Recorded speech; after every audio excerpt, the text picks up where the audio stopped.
Its accompanying remote may be the most powerful duo I've run across in mobile live streaming.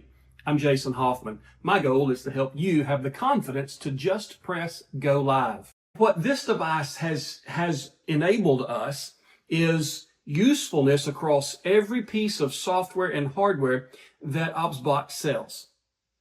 I know that's a broad statement, but let me show you what I mean. First of all, let's connect this device, the OBSBOT remote, to an OBSBOT Tail 2 or OBSBOT Tail Air, whichever one you want to connect it with. It works the same way. So I have a pair of OBSBOT Tail 2s, one of my OBSBOT Tail Airs, and my OBSBOT Tiny 2, all connected to my OBSBOT Talent so that I can show you the vast features that this is going to offer us through the remote itself, because it works in each of these pieces. I can triple press the power button on the OBSBOT Tail 2 or Tail Air. It confirms that it is in pairing mode with the blue light there. Now I can press the human tracking button and the button that I want to control this device with. Hold those two buttons down until the camera confirms that they have connected. And now I have this as camera 3, and camera 3 can be controlled with the OBSBOT remote. Now that I'm connected to camera 3 with the OBSBOT remote, let me open up the OBSBOT Start app, control camera 3 that I've just paired with. Let me show you some of the features that we get for customization of our remote through the OBSBOT Start app. I am met with a remote controller connection success pop-up whenever I connect to this device. And so now when I hit the three-dot ellipsis at the lower left-hand corner of the screen, one of the options that I'm going to have in the menu is Customize Buttons. And I can choose for my custom button, which is the OBSBOT labeled button on the bottom of the remote. It's the long rectangular button at the very bottom, says OBSBOT on it. I can customize that to be either turning my status lights on or off, my tally lights on or off, my audio confirmation, what they call a buzzer, I can turn on or off. I can have it reset the zoom to one times zoom. Or I can trigger the initial position. And that's where this remote becomes incredibly useful for the controlling of any of these PTZ cameras. Now I also have a double-click set of options. Double-click on the OBSBOT button can switch between landscape and portrait mode. It can switch the human tracking mode on, and it would allow you to find the Tail 2. So if you can't find it, it would begin to beep. And when you double clicked on that. So my interest is in the single click trigger initial position, and I'll tell you why. Because with the remote we get 3 presets, and I've seen many comments say, I wish we had more than 3 presets. I know that a PTZ camera will give me up to 9 or even more presets depending on what software I use, and they've only allowed me 3, both in the software and in the remote. And my answer to that is always, you actually get 4. You have 4 presets, both in the software and in the remote. Notice on the screen here, I have preset 1, preset 2, and preset 3 all in memory. But I also have the little icon next to the preset 1 button, which is the home, the return to home button. And if I long press that icon, it allows me to set the initial position, the home position. When I do, that gives me my 4th preset. And it works for both the presets here, and remapping the bottom button to that initial position gives me that 4th preset in the OBSBOT Start app and on the remote. There's a caveat to that in the OBSBOT Center app that we're about to look at, but what we have is a 4th preset for both the remote and the OBSBOT Start app, and there's the customization in the OBSBOT Start app. So let me get out of the OBSBOT Start app and now go into the OBSBOT Live app. So I'm going to be looking at platform streaming, and I'm going to be choosing the landscape option for platform streaming. Yeah, one of my devices did not give me a picture. But what I wanted to show you in the OBSBOT Live app is going to be the remote control that we have here at the top.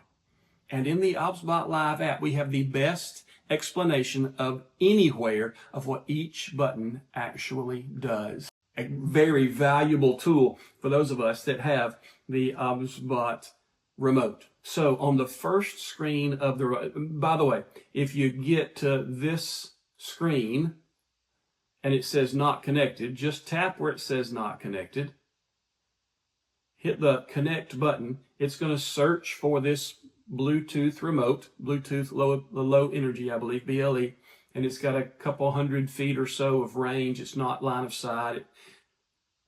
Good quality connection here. You can change your cameras from wherever you are at the ballpark. We'll hit the connect button and go back. Now it's connected like it was when you saw it at first, and I have the enter and exit picture-in-picture mode at the top center. And so if I have picture-in-picture set up, I can go through those canvases of picture-in-picture in the OBSBOT Live app and choose which one that I want. Very handy little tool. We have the power button on the side, and just so you know, red is dead. If you flip this and you see red in there, that means it's off. Red is dead. If you flip it and you don't see red, then you're on. And it took me forever to get the hang of that. Once we swipe one time to the left, we see another set of instructions or another set of information. Once again, it's showing us that we enter and exit the picture-in-picture mode here, but it gives us our picture-in-picture mode. When I get yellow lights at the bottom, it lets me know that I have a picture-in-picture that's active and I can use it. And then when I double click on a button, it switches to that picture-in-picture mode.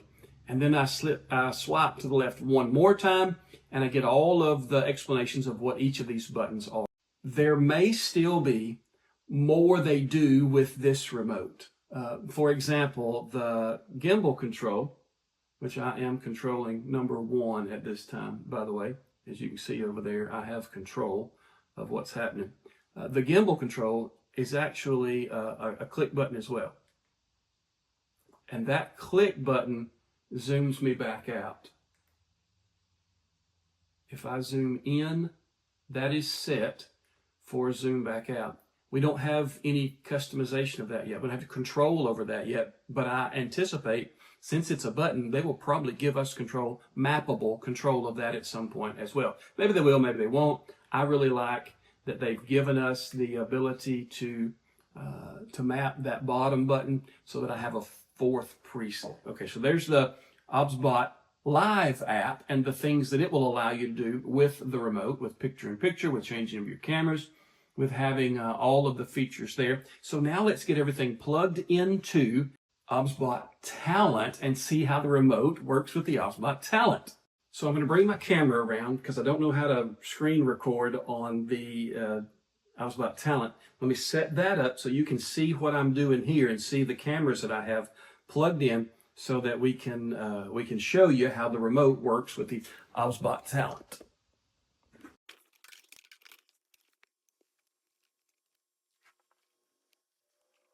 So now we've got the option of connecting this remote to the OBSBOT Talent. So in the ellipsis here at the very top of the screen, we have remote control, and it finds it because Bluetooth is turned on the OBSBOT Talent, and it is a Bluetooth remote. So we just need to press the connect button there. It will tell me it is connected. And now I have labels for my 3 first inputs. So if I go over to input 1, by double tapping on the OBSBOT remote number 1 button, then it will activate the number 1 camera. And so I'm going to go back over here so I can talk to you about that. So when I double tap on it, then my lights will begin to turn yellow. So now I double tap on 2, which is over there. It turns, it will turn red. I'm having a hard time showing you that. No, I'm not. Okay, so let's go back to We'll go to 3. That's what we'll do. We'll go to number 3. I'll show you that I have a red light for number 3, yellow because the other is connected to that one. So the different colors show us something. And if I forget I need that tutorial, I just open up the OBSBOT Live app and go back and swipe through those pages, because it tells me what each of those are, and it translates fairly well for the OBSBOT Talent too, for the OBSBOT Talent as well. And so I have some cameras here that I wanted to show you, but I want you to notice that I have an OBSBOT Tiny 2. This remote doesn't work with the Tiny series, the webcam series of OBSBOT cameras. They have their own remote that requires its own dongle plugged into your computer, but this one, it actually does. So let's see. Yeah, there it is. I can, with the remote, zoom in, zoom out, and work my gimbal on a Tiny 2 because it's connected because it's connected to the OBSBOT Talent. The one thing with the OBSBOT remote that I have found to be less than ideal is that I don't get the presets that were built in the OBSBOT Start app. They don't translate to the OBSBOT Talent with the remote. And so I have to go back in and reset my presets for each of them. And I don't get the 4th preset when in the OBSBOT Talent. The fourth button will cycle through my inputs. And so I don't have that ability. But what we get out of the OBSBOT remote with the OBSBOT ecosystem of cameras and devices, including the Talent, is an incredibly useful tool. More folks would buy that if they knew just how easy it is to see a ball hit across the infield and change to the camera by double tapping, change to the camera that I know the ball was just hit to. Once I've changed to the camera, if I want to swing that preset over to first base to catch the throw at first base, I can do that. I can set one of my cameras up to be left, center, and right field. And when the ball is hit, I can go ahead and choose that preset and let that camera be what catches the defensive play out there. The remote has been a game changer for me in my baseball live streams, and I think it might be a way for you to level up your live stream as well if you're using the OBSBOT ecosystem.